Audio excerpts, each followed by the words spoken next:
Dear students of BCom Part 2 Corporate Accounting, today I would like to talk about issue, forfeiture and buyback of shares.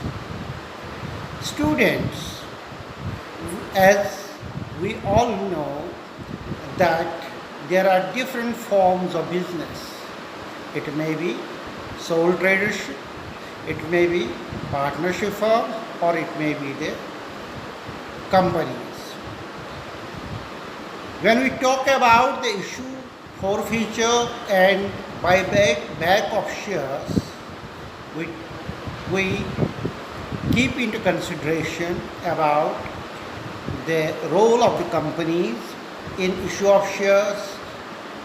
When we talk about the forfeiture, again the term company comes to our mind, and even for the extended work we talk about the buyback of shares. When we talk about the company, what company is all about? We talk about companies under section 2 subsection 20. Company means a company incorporated under the Companies Act of 2013. Previously it was Companies Act of 1956. And the definition that comes under it: number 1, companies incorporated under the Companies Act of 2013 or under any previous company's law.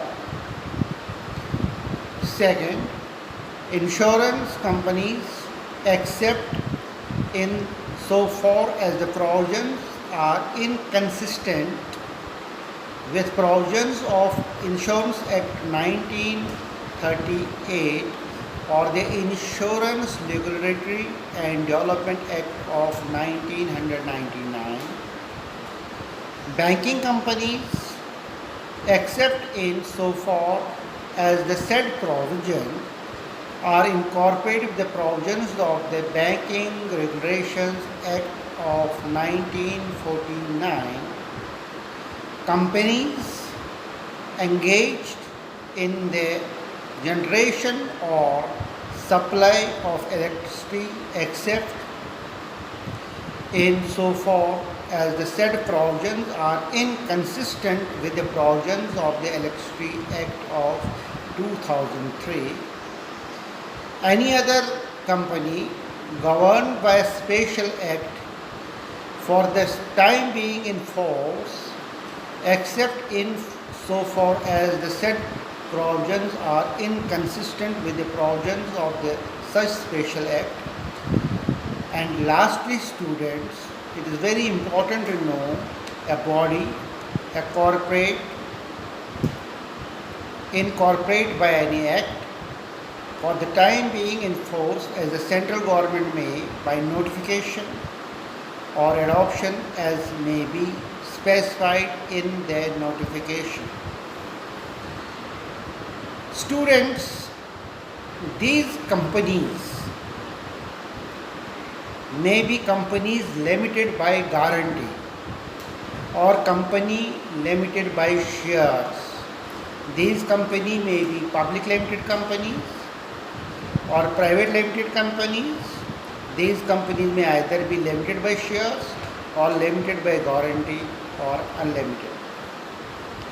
Students, when we talk about the private company under section 2 subsection 68, private limited company means a company having a minimum paid up capital of 1 lakh rupees or such higher paid up share capital as may be prescribed and by its article of association.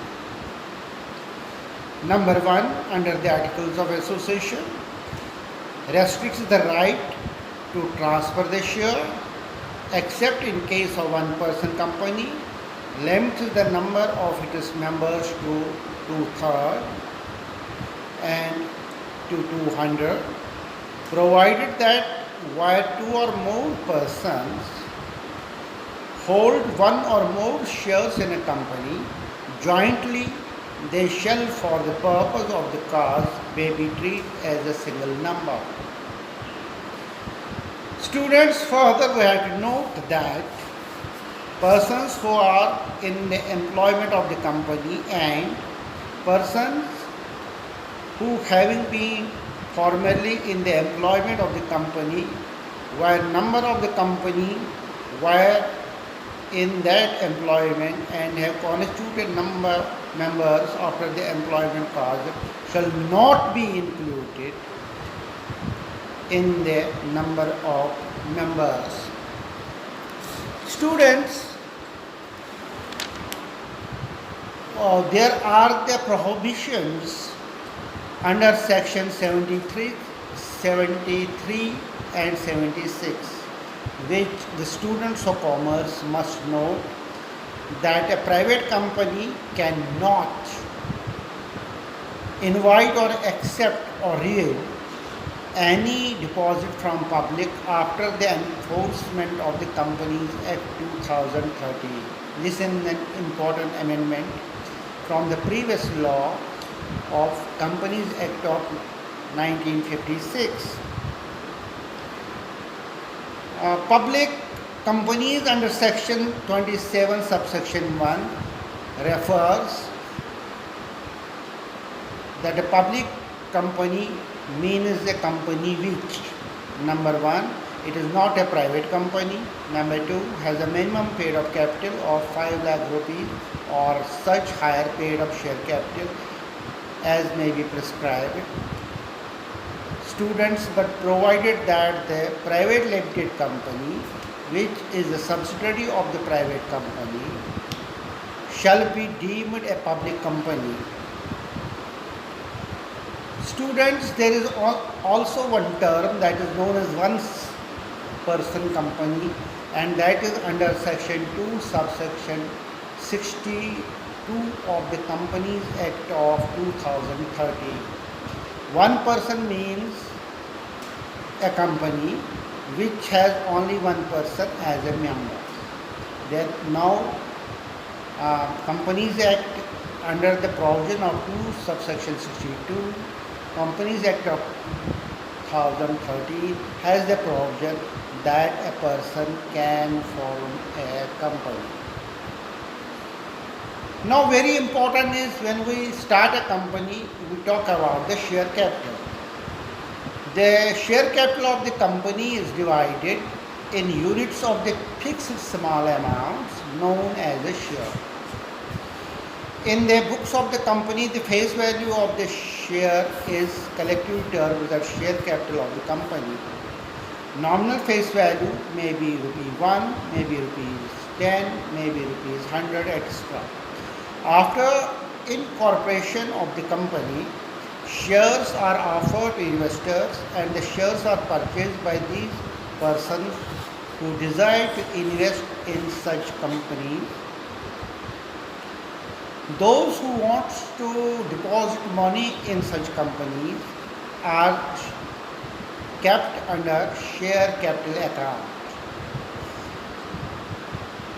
When we talk about the kinds of share capital under section 43 of the Companies Act, it can be the equity share capital, it can be the preference share capital.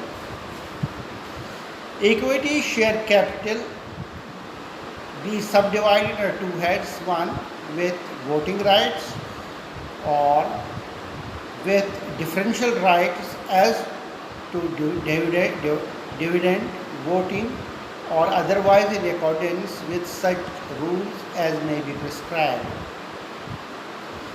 While as the preference share capital is provided and nothing contained in the Act shall affect the rights of the preference shareholders who are entitled to participate in the proceedings or winding up before the commencement of this Act. Students, when we go for the explanation of it,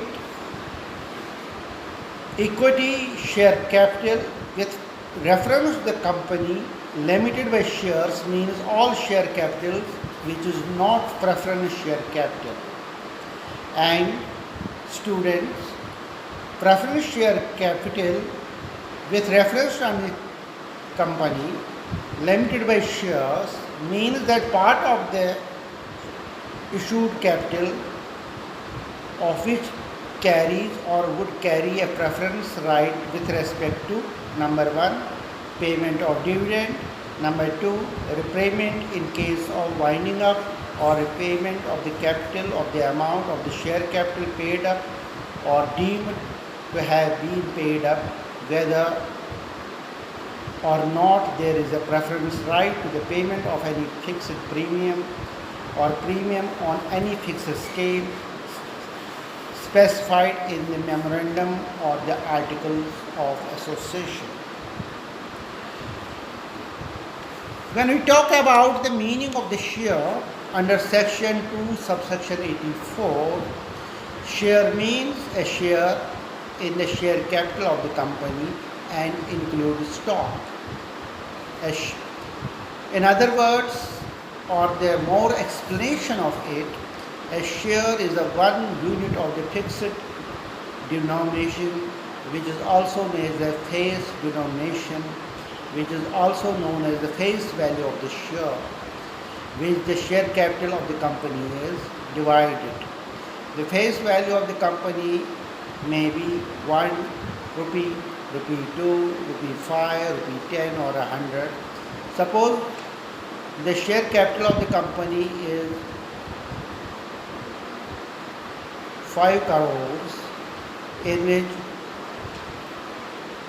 2 lakhs equity shares of 100 each and 60,000 7% preference shares at the rate of 500 rupees each. We have the types of preference shares as well. One can be the cumulative preference share, one can be the non-cumulative preference share, one can be the participative preference share, one can be the non-participative preference share, one can be convertible preference share, one can be the non-convertible preference share and redeemable preference share.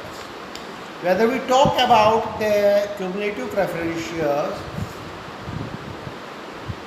if in any year the company does not pay dividend due to the absence of the profit or otherwise, the preference shares are cumulative. That means the arrears will be given in the preceding years as well. But when we talk about the non-cumulative preference shares, a non-cumulative preference share is that preference share in which case the arrears of dividend do not accumulate. If the profits are not there, then under the non-cumulative preference share, dividends for that year will not be paid. There is one more definition, that is for the participating preference share. A participating preference share is a share which carries the right to get additional dividend. It states in the memorandum or articles of the company over and above the state fixed amount of the dividend or fixed rate of dividend on them. But on the other hand, when we talk about the non-participating preference share, it means a non-participating preference share is that share which does not carry right of sharing further in the surplus profit remains after paying specified dividend to preference and equity shareholders and the surplus assets available at the time of liquidation of the repayment of the fully paid up capital of preference and equity share capital.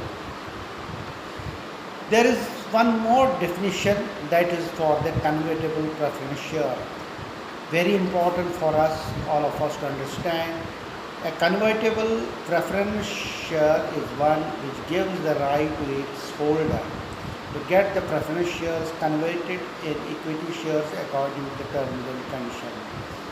But non-convertible preference shares, if the right of conversion is not available on preference shares, the shares are called non-convertible preference shares. Students, there is one more term, that is redeemable preference shares. Redeemable preference shares are those shares which are to be redeemed during the lifetime of the company, either on a specific date or after a specific period of time from the date of its issue. As per Section 80 of the Companies Act of 1956, no company can issue shares which are redeemable after the expiry of the period of 20 years from their date of issue. Therefore, in Indian context, redeemable preference shares are those shares which are to be redeemed either at fixed date or after a certain period of time from the date of issue, subject to minimum period of 20 years from the year of issue. There is one more definition, that is regarding the cumulative convertible preference shares, generally known as CCP. Government of India has issued guidelines for issue of CCP. In 1985, the prescribed characteristics of these shares are as follows. Number one, the face value of these shares will be rupees 100. The rate of dividend on such shares will be not less than 10%.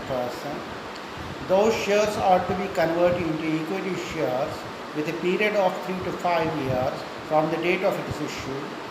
If unpaid dividend is due at the time of the conversion, the unpaid dividend is paid to the shareholders after conversion. These shares are to be issued after passing a special resolution in general meeting of the company. And lastly, these shares can be issued by public companies only. Thank you so much.